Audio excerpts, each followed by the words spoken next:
What's up, everybody? We are back out here in Hoover, Alabama with the one and only Matthew Gregory. We're going to do another tour of a house that he has got right now that he's working on.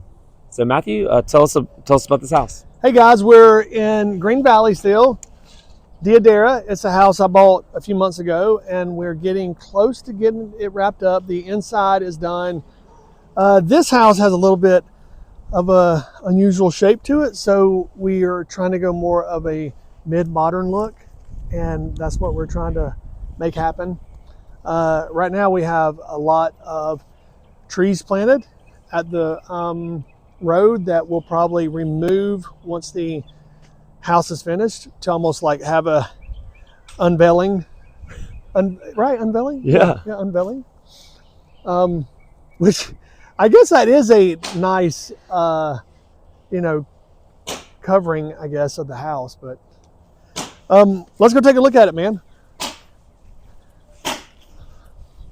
What's up, dude? Hi, Mr. Matthew. How you doing, buddy? I'm good. Is life okay? Yes, sir. Good. Good. Hey, man, how y'all doing? Are we looking good in here? Yes, sir. Hey, buddy, how you doing? thank you. Oh, yeah. This is nice, dude. So this is kind of a den, kind of entry area off the carport, den with the laundry room and a pantry will be in there. And so this house really required a lot of thought because it was a weird layout. So we really spent a lot of time trying to get this layout just right. And we'll do that at times if it might take a couple of visits to the house to kind of, start on the demo and keep coming back until you get the layout just right. But one thing I was struggling with here is this is vinyl siding on the exterior of this house. I don't love that, but I'm going to paint it in a way where hopefully it looks good. So anyway, it has two rear porches on the back of it. So one's off of a bedroom, one's off the den. Little unusual again, but what this house is going to give somebody is this really large. So for our price per foot, it'll be a great price. Tell us about the backyard. So it's got a great backyard, man. Nice and flat, right? Fenced in with a privacy fence. You can play football out here with the kids.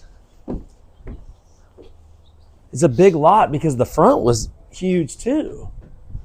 The front, yeah, it's a huge lot, man. I mean, And, sometimes that can be a turnoff for some people who might not want to cut so much grass. For me, in this area, it's a win. If you can get a nice flat yard. So we come in here, and the kitchen cabinets are in. Base cabinets are in at least.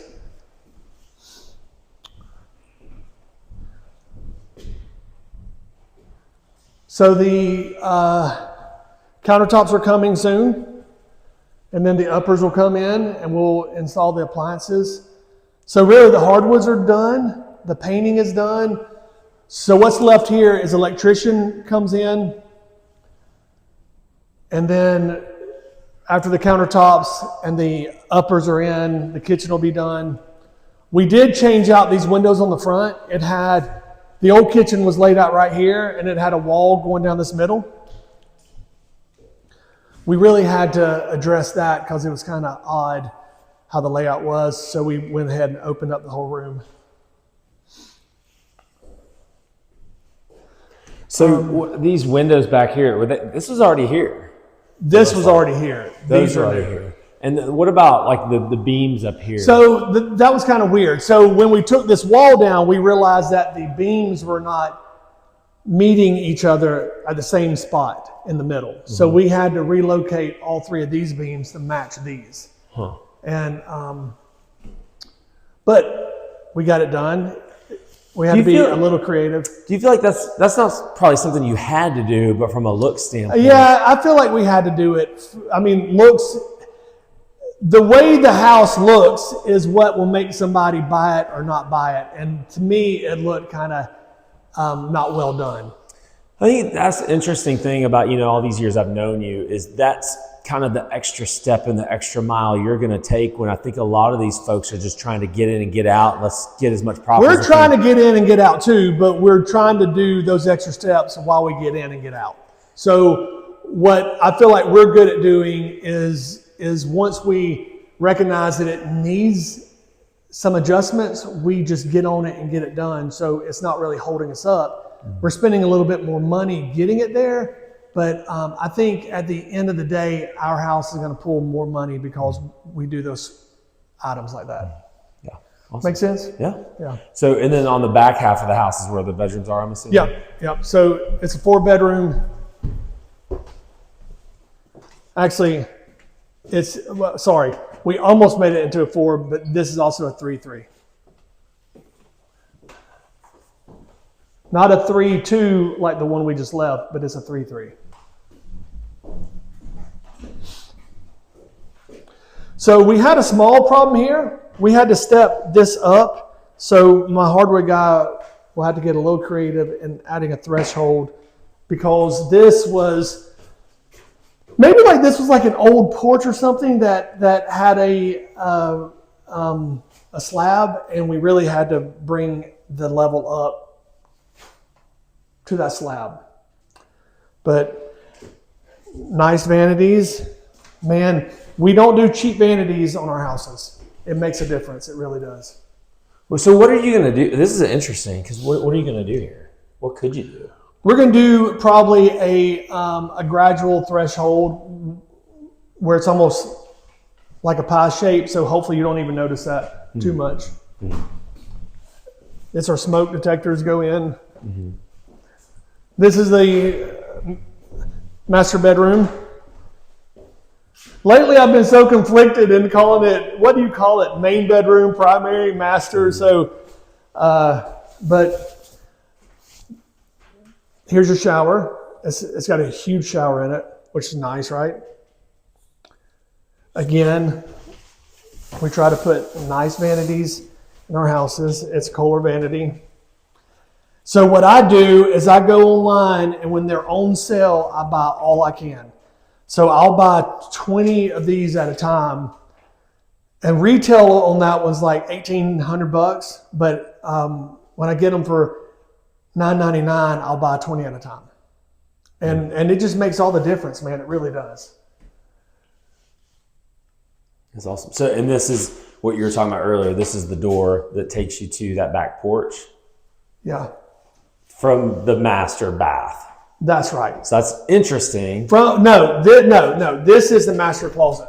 Oh, okay, got you. So the master bath, that back porch goes off of another bedroom. Oh, okay. Which, again, it's a little bit unusual.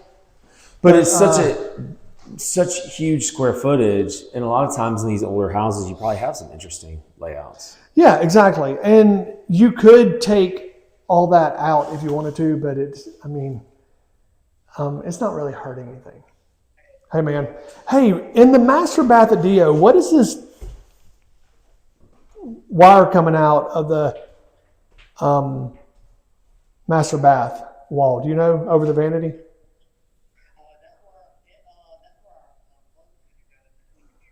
Got you. Okay. So he'll put it, like, how will we do that? The mirrors are in. Yeah. Okay, cool.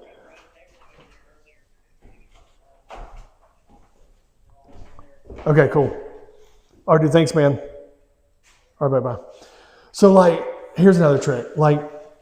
In here, it has the old staples and the hardwoods. It had carpet over it at one point. So, that's really, you can't get that out, really. So what we'll probably do is stage this room. Because once a bed's in here, it'll probably cover most of that. So we'll probably stage this with a a bed and a rug to kind of cover that. So this is the door going to that back porch. It's not painted yet, but it is a little unusual. So, you know, I guess one thing is this room might not end up as a bedroom. It might be an office or something. And if that's the case, it would make a lot of sense to have a porch. So depending on what the buyer's needs are is what, you know, makes sense? Yeah. It's such a big house. What's the square footage on this? Do you remember? Dude, I don't know, but I feel like it's, what, 2,800? Yeah, I was going to say 3. Yeah, which is really hard to find with one level. It really is. And this is such a massive area. It's a great room. And the front door's here, and then you walk in and you've just got this enormous area with all this natural light. Yeah. It's a great house. And then you love those big islands. It sells, man. I don't necessarily love it because I love it because it works and it sells well. So, you know, our cabinet guy, we try to stretch these as big as we can. You're going to have your sink right here. Have your dishwasher right here. It's going to have a 12-inch overhang. Your refrigerator is going to go right here.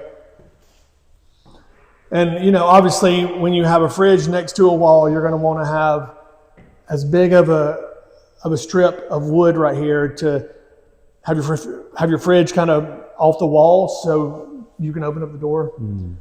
Because you wouldn't believe how many houses I go into that you can't open the door on the fridge.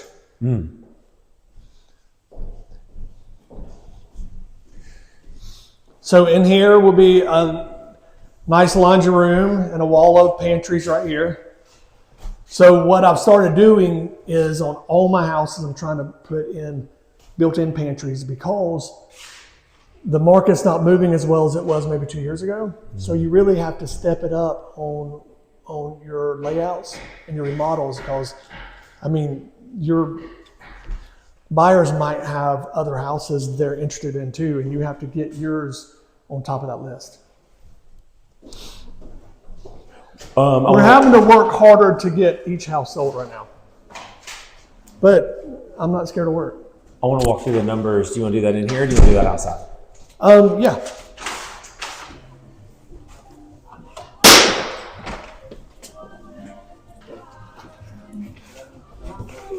When are you going to start exterior paint?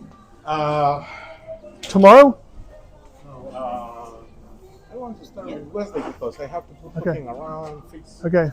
Weather's good though, okay? Yeah. All right, buddy. Thanks, man. Okay, you're welcome, Mr. Martin. I'll see you later, alligator.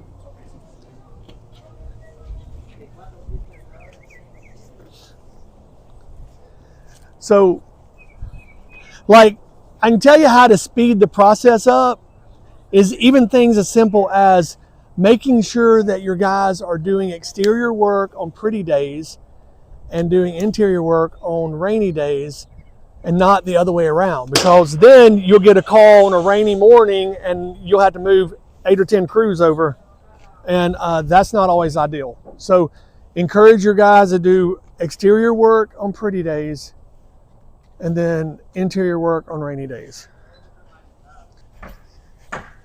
This is hilarious that you're going to get rid of all these trees that they probably worked so hard to put up. Well, do you think, here's what I'm going to do. Here's what I'm going to do. When it's ready to do the landscaping, I'm going to call the listing agent here and maybe 2 other agents I know and say, what do you think we should do? Because I'm still on the fence. Do I get rid of all these trees? It's going to cost money to do that, but it will open the house. And I would say this, if we didn't have a backyard where kids could play in it, then you'd want all this in the front yard because kids would be out here playing. But I don't know if you want all these trees, do you? Somebody obviously went to... If you're a recluse and you don't want anybody to see you, keep the trees. Somebody went to such a huge extremes to get all these planted perfectly like this to create the privacy. Yes. Yes, and maybe if I get multiple people over here that know what buyers are going to want. But last thing I want to do is get buyers here and say, why would I want this house when you can't even see the house? Like, yeah, I don't know yet. Gotcha. I've got to figure that out. So we just did a walkthrough of this house over here in Hoover. Matthew, give us the numbers. What'd you buy it for? Okay, so what do you think you're going to put in it? Okay, so I paid $260 for this house. Okay. We're at 105 grand right now. I think by the time we're done, we'll have 140, 150 in it. Okay. Almost just like the other one. I think this one could pull a little bit more than the other one because of the size if we get it looking the right way. And I really think we have a plan to get it looking right. Still a few unanswered things like what are we going to do with the landscaping, because it is kind of a jumbled up mess right now up here. But with this yard, it could be fantastic. Yeah. So I think it'll be priced around 500. You going to be happy with that? Yeah. Why wouldn't I be? No, I'm just asking. You. I don't like, am I missing something? 260, 150, 410, right? 410, but plus obviously closing costs. Yeah. So if you can make over 40 on one, for me it's worth doing. Our average is right around 70 grand per house per flip. So some go a little bit higher, some go way over. Like yesterday, actually on Friday, I had a closing where it was a really good house. We paid, I had to get those exact numbers. I feel like we paid $320 for it. It was a burned house, so it took a lot more effort. But we put 300 in it. So 610 and 4850. Yeah. I mean, so some you do, you know, if you can make 200 plus on one, that's a really solid flip in our market. Yeah, for sure. And sometimes you make 10 or 20 grand on them, right? Yeah. So you know, but if you run the averages with volume, you know, they're all worth doing. Yeah, with volume. With volume. Yeah, if you're doing 1 or 2 or 3 a year, you'd probably be honed in a little bit more. Well, what would your average, like what is worth actually making on one? So if our average is 70 grand, that is a pretty good day. Do you ever look at it in terms of we put this much money out, so we'd like to get this percentage back out of it? Man, I'm at the point where if I like the house, I buy it and flip it. And you know, I don't tend to overanalyze it.